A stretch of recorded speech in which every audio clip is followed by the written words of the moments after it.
Hi everyone, it's me Brian, and we're going to show you how to upload your projects to Sketchfab.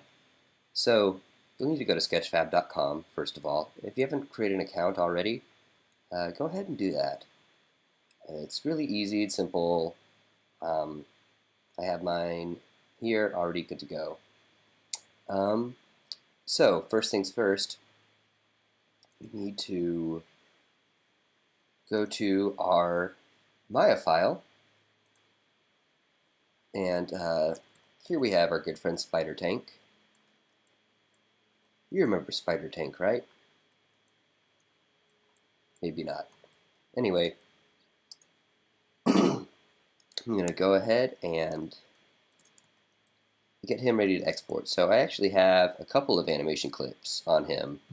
So I have my idle animation, and I have a walk cycle. Now, I told you guys to just have your animation files in one, and you can do exports from FBX from there, and that's fine too. I just have it in here because I'm going to show you a little bit of advanced things for future reference. Because we can actually export multiple animation clips from Maya with a new plugin that they have, and I think it's in 2015 onward. It might be 2016, 2017 though only. So I'll show you both options for how to export your files. So again, if you have just your FBX in here with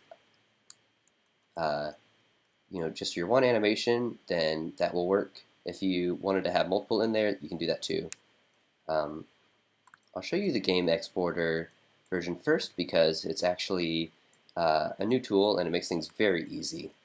So if we go into our settings and preferences and plugin manager, now I already have mine loaded, but if I scroll down here, you can see Game FBX Exporter Bundle, and you'll go ahead and click Loaded in there. It's just like loading any other plugin into Maya, like RenderMan or your FBX or OBJ exporter. So click Loaded and do Auto Load, and go ahead and close that out. So once we have our animation file in here, so we'll have that going. It actually doesn't have to be playing. And I go to, now you see Game Exporter under File, and I click on that, and I've already gone ahead and done a couple things here. You see my timeline here has my clip that says idle, and that's set to 1 through 59. So even though I have keyed up to 60 frames, that last frame is actually a repeat of my first frame, and we don't want to actually have it like pause on that second frame. Otherwise we get a double frame problem. So you'll get like kind of a weird lurch at the end of your animation, and we want these to loop seamlessly. So you see if I like play it in here and it goes all the way down there, you kind of get a little bit of a hiccup right at the end. It's not very perceptible with this particular animation just because I'm just translating it up and down. But it would be more apparent in something like a walk cycle. And my walk cycle actually goes from frame 60, frame 61 to 120. And you see I dropped the last frame on that one as well. So yeah. So I just have those in there. If I had another animation in there, I could also add that. And I'm pretty sure you can add quite a few animations in here. This would be really good for doing things, if you were animating a character for a game, and you wanted to have all of these animation clips available to you, that's set up really nicely for you. It looks like it is set up for FBX 2016, 2017. Go ahead and leave that as it is. One thing that you want to make sure that you click is Save Clips to Single File. I think by default it's set to save multiple clip files. We want it to save to a single file because we're uploading it there. And if I navigate here, so you can see I go to Spider Tank is the name of the file, Spider Tank A&M. and I want to go, and I already have a folder on my desktop. It's probably better practice to actually save it, not to your desktop, um,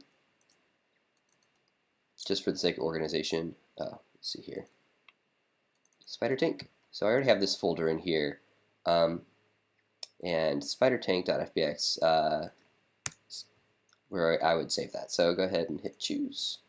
And actually, if you're going to do working on a project, you can set up your preferences as well. So you can create this and set it as a preset. Go to the path and everything else.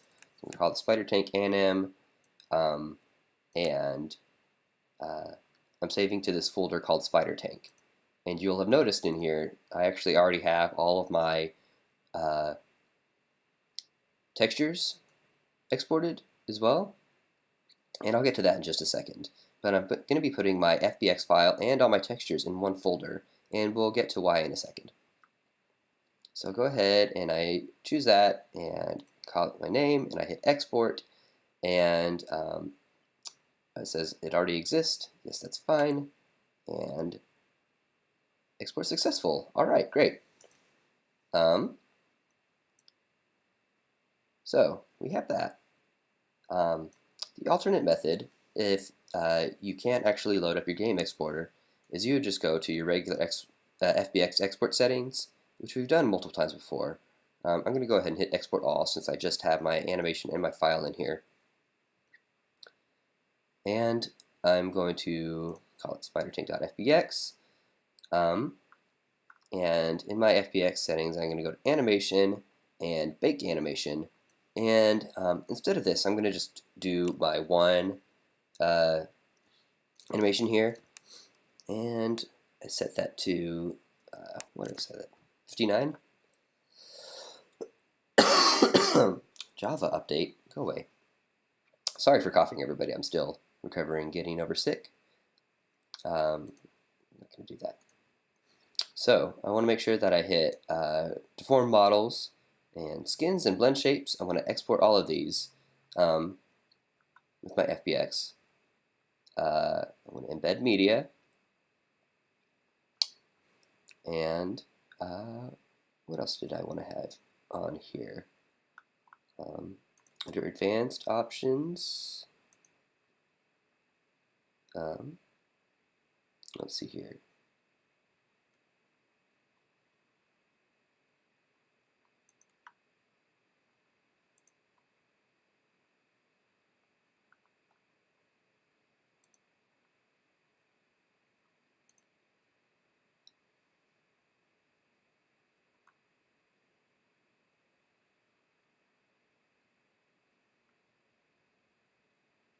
I forgot what I was looking for.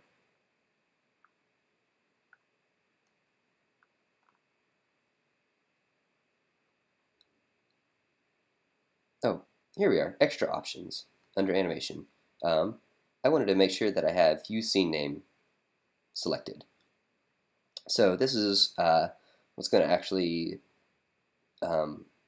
name our file after our scene, and it'll actually name our animation clip after our scene instead of our typical naming convention, which is take 001. So you'll see that if you don't click this, your animation file is going to be called take 001 just by default. There's other ways to change this, but realistically, it's a lot nicer if you can use the game exporter. It's a really easy interface, but otherwise, since you have all of your animation files ideally named after your animation type, then it would actually show up as your character underscore and then whatever your animation was, or however your naming conventions were. So for our files here, we just want to make sure that everything is named well. I believe that since I'm going to use the scene name here, it's just going to be called Spider Tank, and I can just go ahead and hit export. And it already exists, so we'll replace it. It's going to give you some warnings here. Ignore these are fine. It's just saying, hey, we exported an animation, and it's making a very big file, which is okay. So I'm going to go ahead and hit close. So that's the other method of doing that. So we're going to go ahead and go over to Substance Painter, and here's textures that I had done before on this model. So for exporting this, I'm going to go ahead and go to Export Textures, and I'm going to set it to PBR Metal Rough. This is just the standard physically based rendering metallic roughness default. See, I do this, it's got base color, roughness, metallic, normal, height, and emissive. I don't have an emissive channel on here, so when I export, it's going to give me warnings. That's okay, you can ignore that as well. And I'm actually going to go ahead and set it to my spider tank folder, which I've already done over here. And I can go ahead and do that. And then I will hit export on these.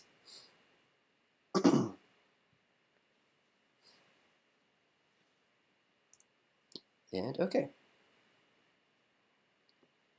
So, I'm going to go back to Finder here.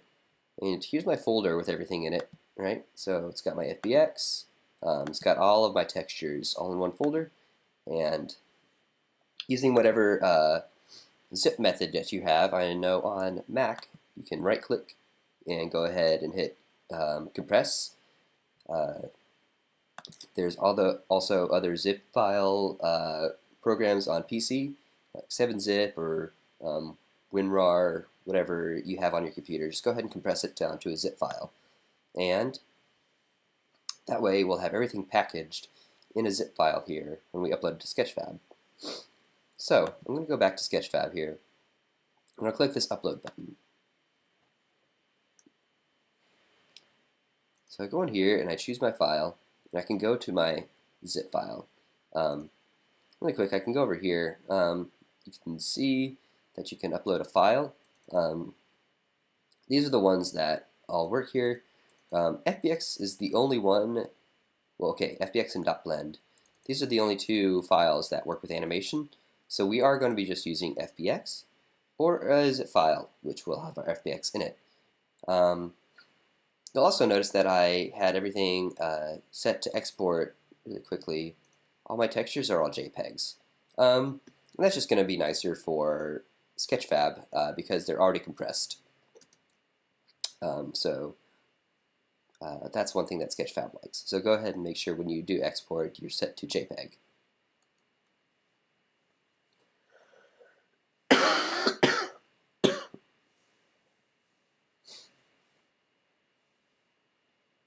So, right here, I'm going to go ahead, hit my zip file, hit open, and it says all of these files are in the zip folder, so it actually gives you a preview. So you make sure that all of these are in there, it's correct, and then you just go ahead and you'll hit continue. I'm not going to do that because I have already uploaded this for the sake of expediency. And so let's just pretend I hit continue, and it goes ahead and it processes. If I go to my model over here and I go to uploads, you'll see I have my spider tank over here. So I can go to that. And when I have it loaded, it automatically loads up all of the textures in the zip file with the model, and it will place it into all of its pertaining materials if you named all your materials correctly. So it's that easy if you just name everything right off the bat. So you can see, I can zoom in, all of the material properties are on there. And if I go down here, I can also like switch over to the walk cycle that I have as well. If you only had the FBX export option and you didn't have multiple animations in there, you just have your one, and it'll be named your scene, and that's fine too. If you did that, then you just need to upload multiple versions of this with multiple animations. and that will work perfectly. You'll just have to make sure that when you submit your project to eCampus that you upload all 3 links. So we have this in here, but let's say one of our files didn't attach properly. You can actually go to our 3D settings, and that'll get loaded up here.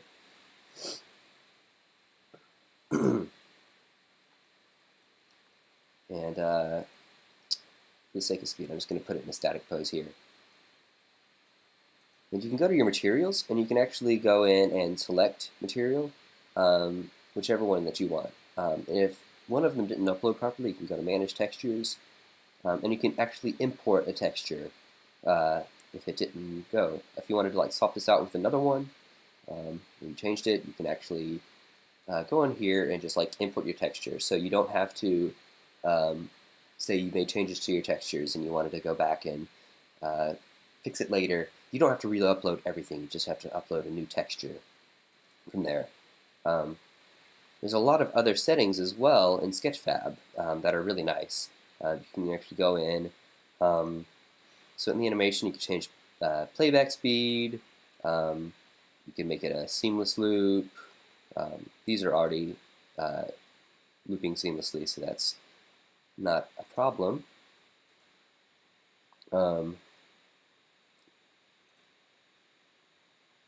So just leave those settings as they are by default. You can also change some VR settings. There's actually a VR viewer in Sketchfab, which is pretty cool.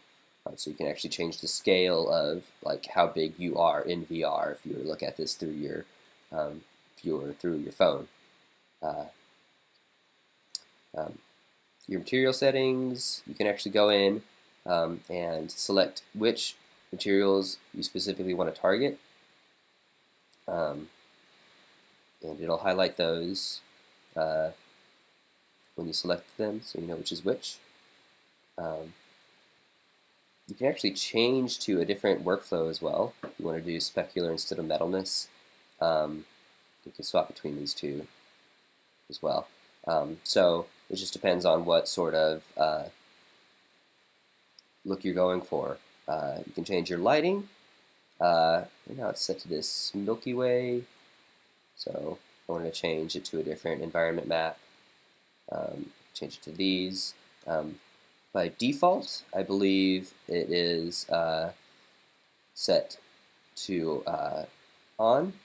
But you can turn your environment off and just like have it work with like default lighting. You can actually add other lights in there. So I'm just going to leave it in one of these environments here. The Milky Way one's pretty nice.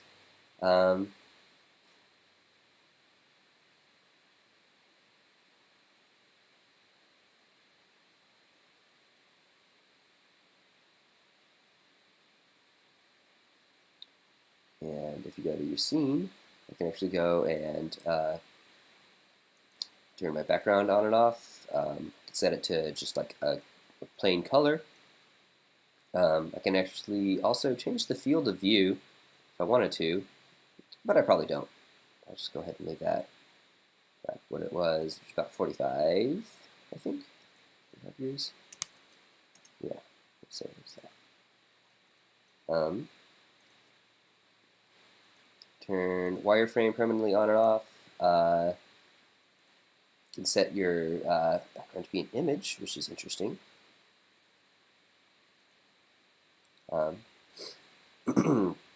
They also have post-processing filters, so you can do things like depth of field, do like other weird things to it.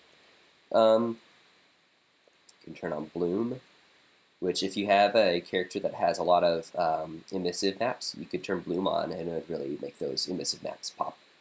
Probably don't want to do that. Anti-aliasing is on by default. You can add notes and annotations to it. Sound is new.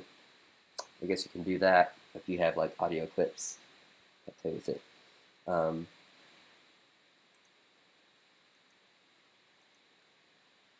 And that's pretty much it as far as settings go.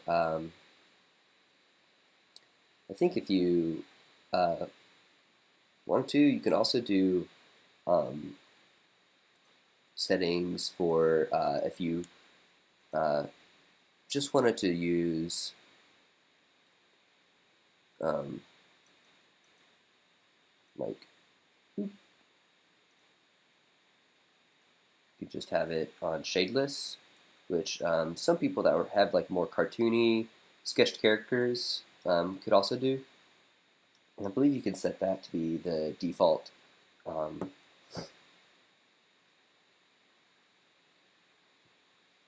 the default renderer as well. Um,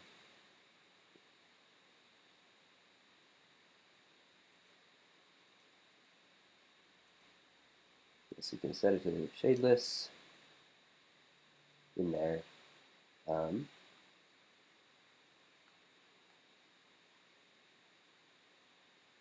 and I think that's pretty much it as far as things go. Oh, and you can also save the view to be the default view, which you want. I won't be doing shadeless on this one. I'll use the lit um, settings, and I'll hit save.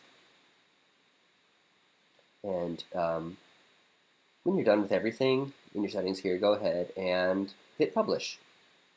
And from there, you'll be able to see your model. You'll be able to share it with people. You can also embed it if you want to embed it into your website, which is probably a good idea at some point. So you go to there, and it's actually got your embedded viewer that you can just like inject into your website through a. This actually has all of the HTML on it already, but you can also like inject it straight through with a like a JavaScript injection into your website. And that's it as far as this goes. Yeah, go ahead and go through all that. Let me know if you have any questions or problems when you're uploading, and we'll try to address those as best as possible. I didn't want this video to be that long, but I guess there's just like a lot to cover for it, and I wanted to be as clear as possible. So hopefully you have an okay time uploading all of your projects on here. I look forward to seeing everybody's finished product, and I'll see you guys on Wednesday. All right, good luck.